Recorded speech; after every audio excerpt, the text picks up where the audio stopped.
Nous allons terminer cette session sur l'accord du participe passé en regardant comment utiliser le tableau aide-mémoire pour supprimer toutes les erreurs liées à l'accord du participe passé lorsque vous faites un exercice ou que vous rédigez un texte. Quand vous avez un verbe du premier groupe, la première question à se poser est: est-ce que j'ai affaire à un infinitif ou à un participe passé? Donc, est-ce que je peux remplacer mon verbe par mordre ou mordu? Si je peux remplacer mon verbe par mordre, alors je n'aurai pas besoin de ce tableau aide-mémoire.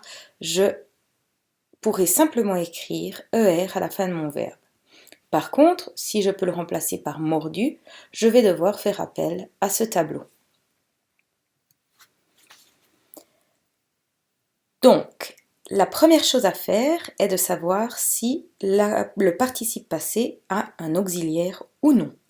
S'il n'a pas d'auxiliaire, j'ai affaire à cette règle-là et je vais donc accorder mon participe passé comme un adjectif avec le groupe nominal qu'il complète.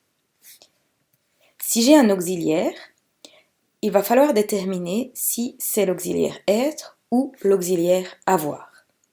Si c'est l'auxiliaire avoir, alors je vais devoir chercher mon complément de verbe direct, CVD, en me posant la question qui ou quoi.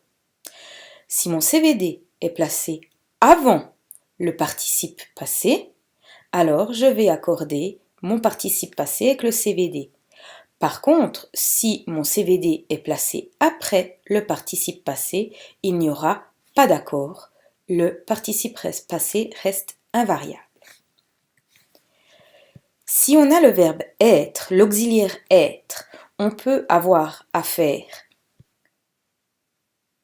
à cette règle-là, ou il peut s'agir d'un verbe pronominal.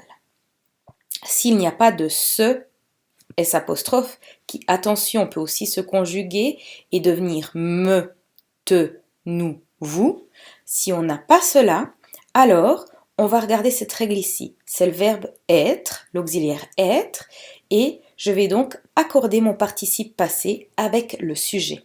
Pour trouver le sujet, je me pose la question, qui est-ce qui fait l'action? Donc si on a un se ou s apostrophe ou leur forme conjuguée, eh bien on a un verbe pronominal. Avec les verbes pronominaux,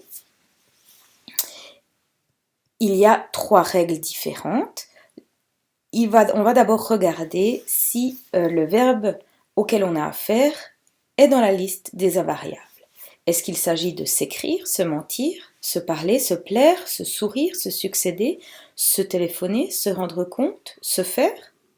Si c'est le cas, eh bien, le participe passé est invariable. On ne l'accorde pas. Par contre, si mon verbe ne fait pas partie de cette liste, je vais chercher le CVD en me posant la question qui, quoi. Si le CVD est placé avant le participe passé, alors j'accorde mon participe passé avec le CVD. Par contre, si mon CVD est placé après le participe passé, il n'y a pas d'accord. Mon participe passé reste invariable. Pour terminer, il n'y a pas de CVD, je ne peux pas répondre à la question qui quoi, eh bien j'accorde le participe passé avec le sujet, comme c'est le cas pour le verbe être. Voilà, j'espère que l'utilisation de ce tableau est claire pour vous maintenant. Si ce n'est pas le cas, eh bien je vous encourage à me poser des questions, notamment par email. Vous savez où me joindre, lli@rpn.ch. Et je vous dis à bientôt.